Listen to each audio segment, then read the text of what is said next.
This is Shuttle Launch Control, T-minus 3 hours in holding. Here's our commander, Chris Ferguson. He's in the suit-up room. He's having a fit check of his helmet. He's our commander on this flight, and going over to pilot Doug Hurley.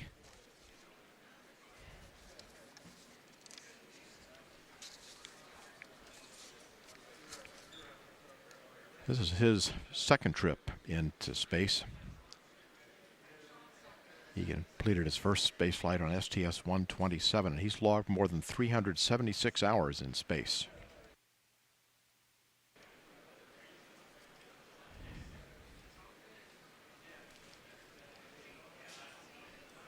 And here is Mission Specialist number 1, Sandy Magnus. This is her third space flight. She spent more than 4 months in space aboard the International Space Station.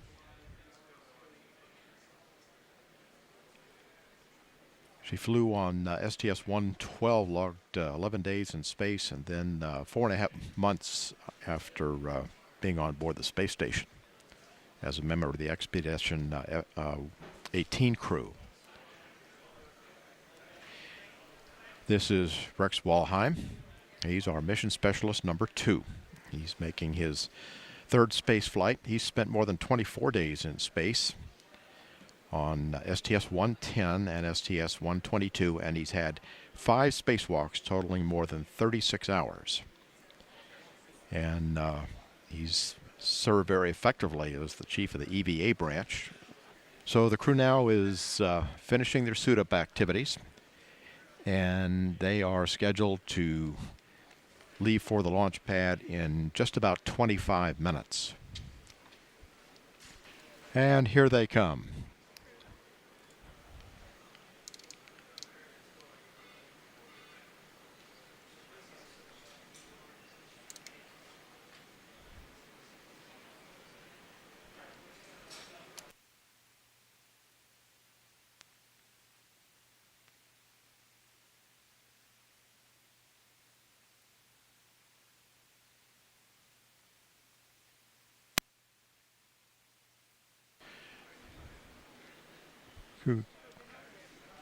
Crew going down the elevator where they'll be greeted by employees from Kennedy Space Center and members of the news media.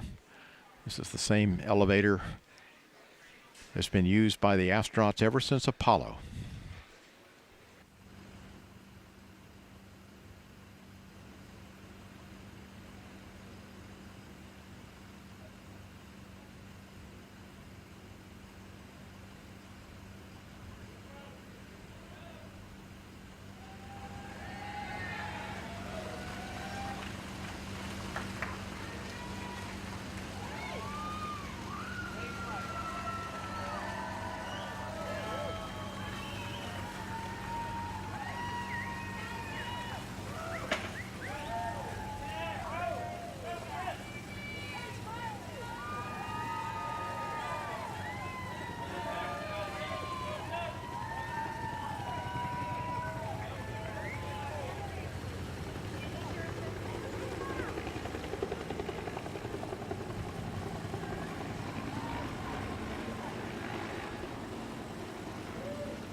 And there they go, escorted by NASA security. Also be a helicopter flying overhead.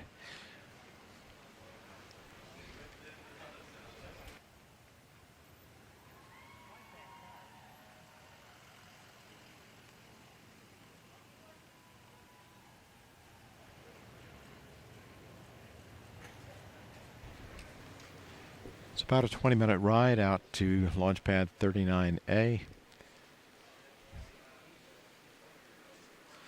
This is shuttle launch control, T-minus 2 hours, 31 minutes, 5 seconds, and counting. The flight crew is now in the white room of the orbiter access arm.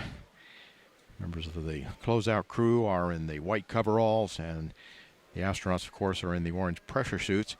The closeout crew will be assisting the astronauts with their helmets and other equipment as they enter the orbiter.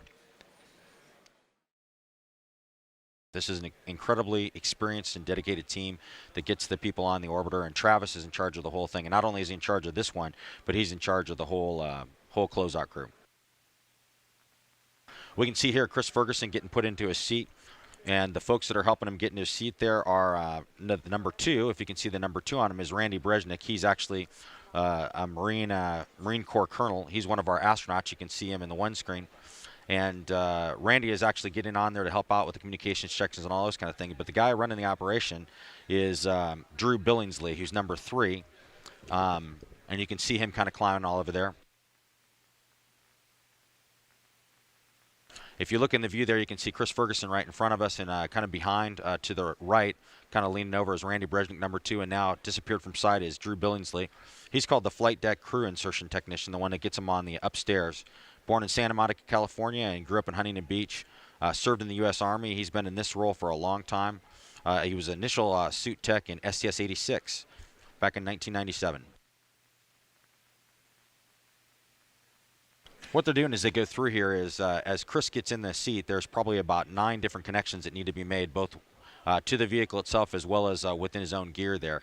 And as you can see, we're pretty much, as astronauts, just hanging back and letting them do it. The best thing we can do is let these professionals do their job. So you can see Chris is just concentrating on getting his hands out of the way and making sure that Drew has access to what he's working over on the right there is his liquid cooling. You've got all the straps that have to come around. It's a 5-strap harness. You have to get the parachute, which is what you're seeing there. Randy has the close one, and Drew has the far one. You get the parachute straps that are waiting for you. The parachute's already in the seat when you get in. They put those over the side, and they connect those in. You'll see a real good shot of that right here. You'll see them connected into the straps that Chris is already into, that he came in with his chest strap and everything. So that gets connected there. And they're essentially doing all these connections to make sure he's nice and snug in there and all ready to go.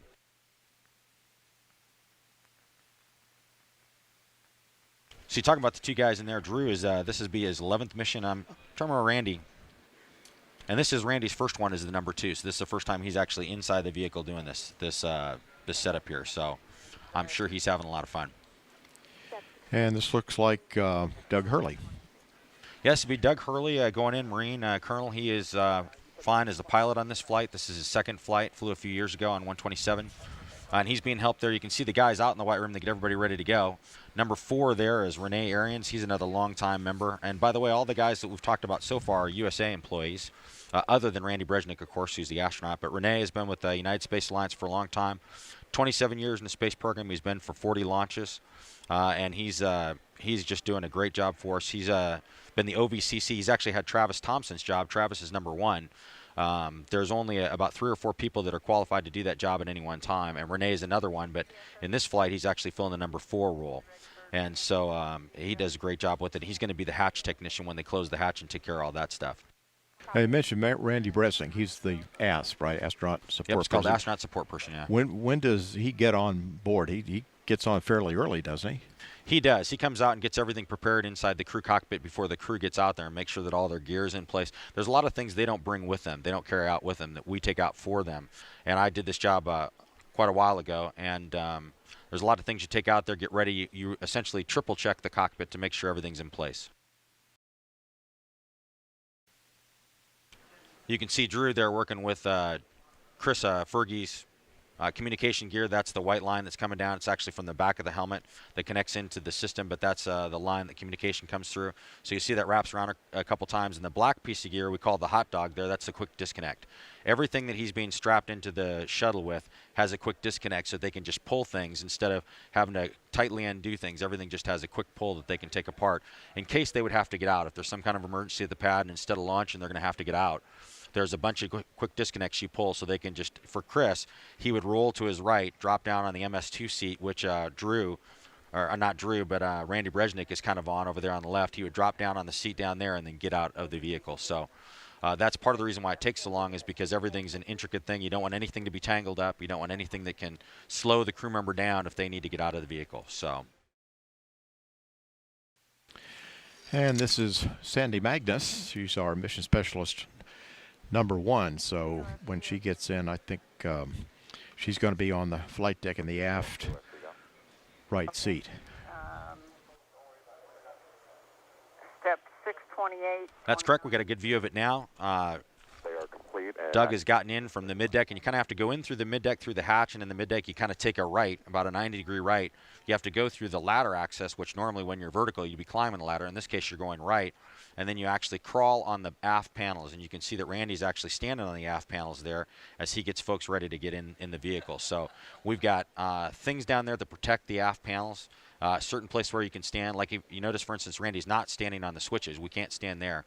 But it's kind of intricate. You have to weave your way around, and so you come in the hatch, you turn to your right for about 90 degrees, go about 5 feet, you drop down to the aft panels, aft lower panels of the flight deck, and then you climb up on the Mission Specialist 2 seat, and then you have to get yourself up in the pilot or commander seat. So these are the hardest 2 seats to get into, and it's kind of a monkey bar thing. There's a grip up there that they grab with their hands, and then they put their feet up there, and oftentimes you'll see the technicians, either Drew or Randy, helping them get their feet up there and get all situated. And then the critical thing is getting yourself on the parachute correctly. You want to get yourself all the way down in the seat as far as to the seat pan as you can, because the shoulder straps of the parachute can be quite painful if you don't get those a little bit loose. So you want to make sure you're as far down in the seat pan as possible. So you'll see a lot of adjustments here where they're pushing on them and pulling on people and getting them in the right place. And it's kind of a manhandling task. Obviously with the suit weighs a lot. It usually weighs about 50 to 60 pounds, and so they're carrying a lot of extra weight, and it's bulky, and it's hard to get where you want to go. And that's why we have so much extra help in there for these guys.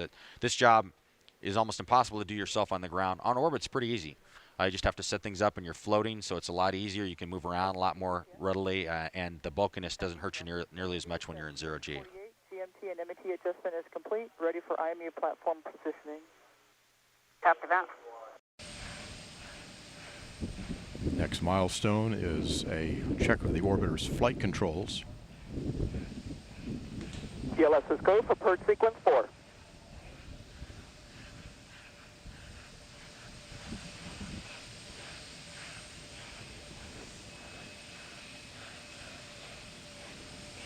And there will be a steering check of Atlantis's 3 main engines.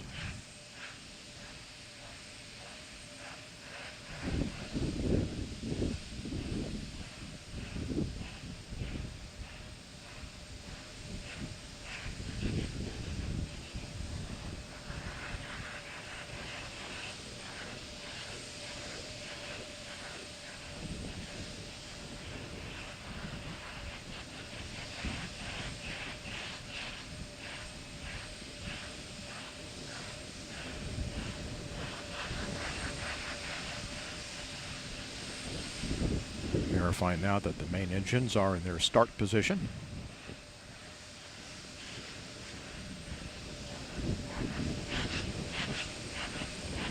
TLS is go for ET LO2 pressurization. Starting now the retraction of the gaseous oxygen vent arm, the vent hood.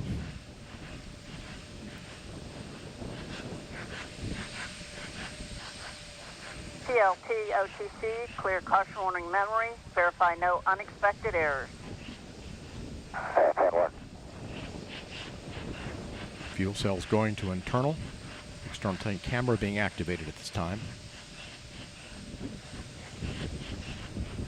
OTC, PLT, no unexpected errors. Copy that.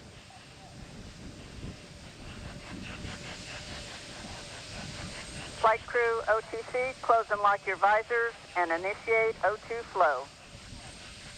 That's in work. T-minus 2 minutes. TLS is go for ET LH2 pressurization. Solid rocket booster camera is being activated.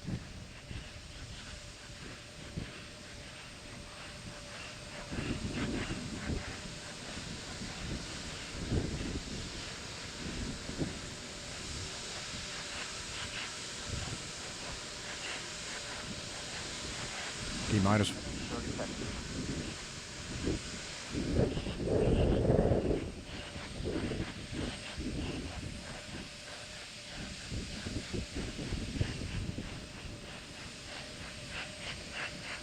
sound suppression water system is being armed.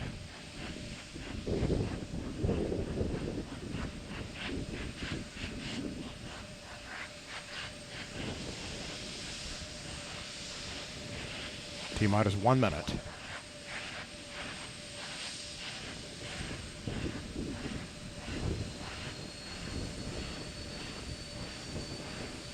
But oxygen and liquid hydrogen fill and drain valves are closed. T-minus 40 seconds, handing off to Atlantis' computers at T-minus 31. T-minus 35, 33, Clock will hold at T-minus 31 seconds due to a failure. and we have had a failure. Grand launch sequencer We had a problem on the GOX retract switches. NNTDSP. Go ahead. Yes, sir. We need guys to go do the verification per the LCC, please. All right, CMAC? Yes, CMAC. The LCC says we need to verify using a camera, and we're positioning camera 62 right now. Okay. Let us know as soon as 62 is swung over and you can verify LCC for GVA retract, please.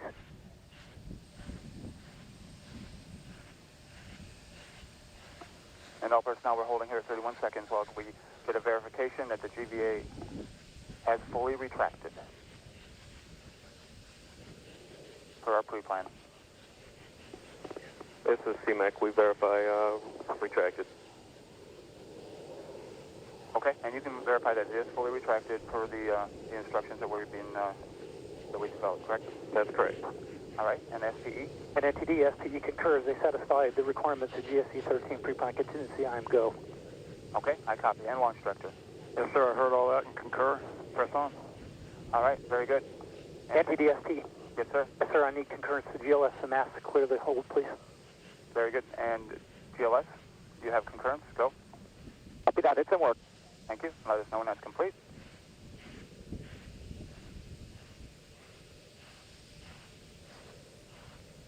NTD, we have it in work. All right, guidance.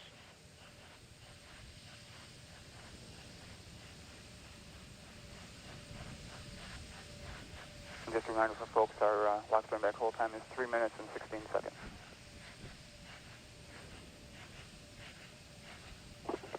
NTD, CTLS on 212. We're ready to go. All right, very good. And launch director, with that cleanup, we're going to go ahead and proceed. Yes, sir. Please do. All right, and all personnel, we are going to pick up the clock here momentarily. And GLS, you can resume the clock on your mark. Copy that. Countdown clock will resume on my mark. 3, 2, 1, mark. T-minus Go for auto sequence start. handoff to Atlantis' computers has occurred. Solid rocket booster nozzle steering check and work. 20. Firing chain is armed. 15. Go for main engine start. T-minus 10, 9, 8, 7, 6, 5. All three engines up and burning.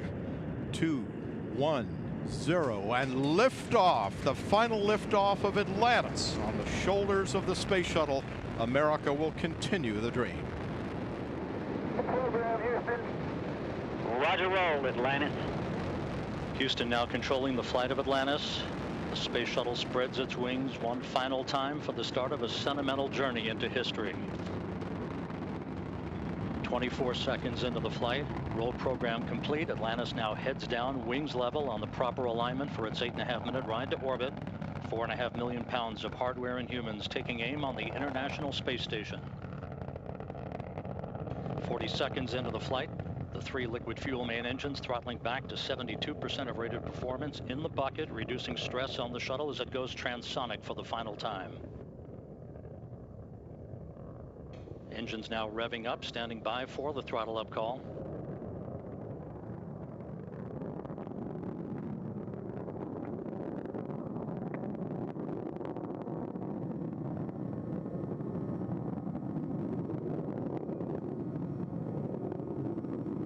Atlantis, go at throttle up, no action, DPDT.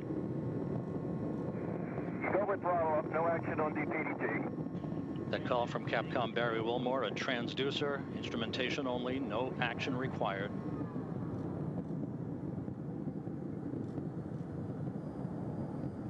Atlantis now 15 miles in altitude, already 16 miles downrange from the Kennedy Space Center, 1 minute 40 seconds into the flight.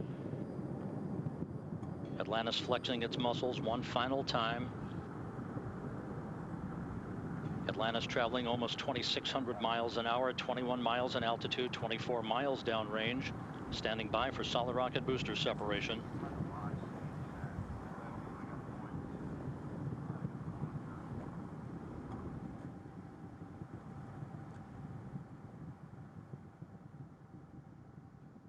Booster officer confirms staging a good solid rocket booster separation. Guidance now converging. The main engine steering the shuttle on a pinpoint path to its preliminary orbit. 2 minutes, 20 seconds into the flight. Atlantis already traveling 3,200 miles an hour, 35 miles in altitude, 50 miles downrange. The propulsion officer reports the orbital maneuvering system engines have ignited. Atlantis kicking on its afterburners for 1 minute, 23 seconds for the final phase of powered flight. Atlantis, 2-engine TOW. 2-engine TOW. That call from Capcom. Single pane day, so in the event of contingency, you're in plane plus 230 on the eCal page. No com VIs when you're ready to copy. Okay, in plane plus 230, go ahead. Press to ATO, 10.8. Press to MECO, 14.7. Press to ATO, 10.8. Press to MECO, 14.7. That's a good read back, Atlantis. Because of the slightly late launch time, Capcom Barry Wilmore reading up to pilot Doug Hurley the updated abort boundaries for Atlantis, which is flying on the singular power of its 3 liquid fuel main engines, draining a half a ton of fuel per second from the shuttle's large fuel tank. 3.5 minutes into the flight, Atlantis traveling 4,200 miles an hour, 54 miles in altitude, already 120 miles downrange from the Kennedy Space Center. 3 good main engines, 3 good auxiliary power units, 3 good fuel cells for Atlantis.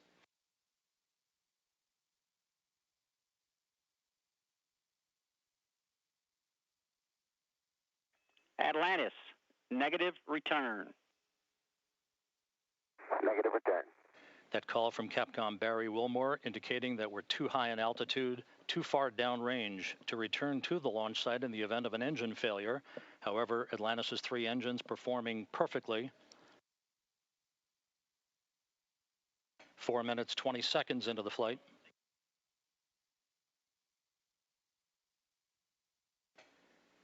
Atlantis currently traveling 5,500 miles an hour, 62 miles in altitude, almost 200 miles downrange. 4 minutes of powered flight remaining.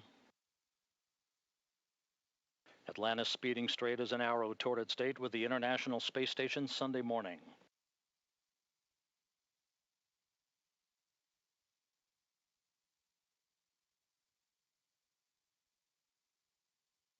Coming up on the 5-minute mark. Atlantis now traveling 6,500 miles an hour, 66 miles in altitude, 250 miles downrange. Atlantis, press to ATO. Press to ATO. That call indicating we can make minimal orbital targets in the event of an engine failure. All 3 engines continue to function normally. Atlantis will begin its slow roll to a heads-up position shortly.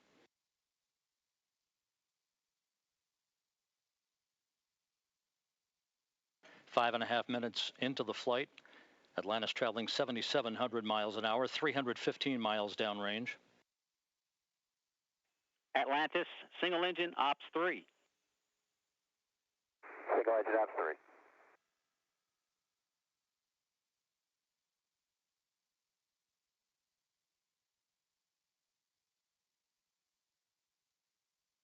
And the guidance officer here in Mission Control confirms that the computers are commanding the main engines to swivel. Engine Zaragoza, 104. Single engine Zaragoza 104. We've rolled to a heads-up position now, providing better communications to the tracking and data relay satellite system as Atlantis heads uphill. 6 minutes, 20 seconds into the flight. Atlantis, press to MECO. Press to MECO. That call indicates that we can make our normal orbital cutoff targets in the event of an engine failure. However, all 3 main engines continue to function normally. Nominal. Fergie, go the plus X, go the pitch. Nominal shutdown plan. Go for the plus X, go for the pitch. That call indicating that we will be in good shape for the orientation of Atlantis for external tank photography following main engine cutoff. Now 7 minutes into the flight.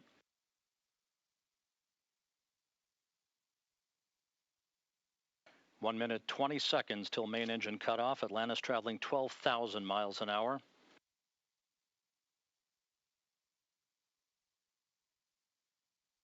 The main engines will soon be throttling down once again to limit the stress on the shuttle and its 4 crew members to that of 3 times the effective gravity. Atlantis currently traveling at a speed of more than 4 miles a second. 1 minute of powered flight remaining for Atlantis.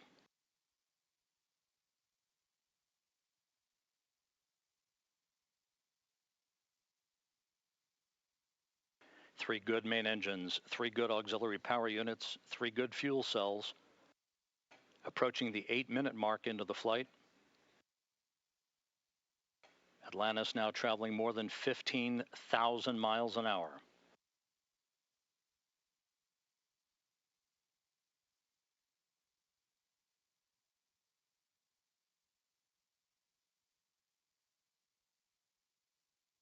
Eight minutes, 15 seconds into the flight, standing by for main engine cutoff. That'll be followed a few seconds later by the separation of the external fuel tank.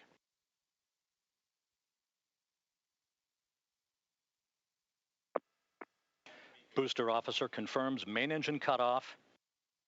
For the last time, the space shuttle's main engines have fallen silent as the shuttle slips into the final chapter of a storied 30-year adventure.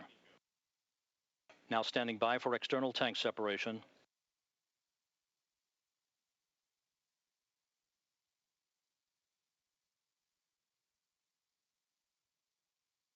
Atlantis off the tank. Commander Chris Ferguson will be maneuvering Atlantis now into an orientation to enable Sandy Magnus to capture digital still imagery of the external fuel tank as it drifts away. So OHMS 1 is not required. Your preliminary OHMS 2 TIG, 37 minutes. 37 minutes. No OHMS 1 required. Thanks.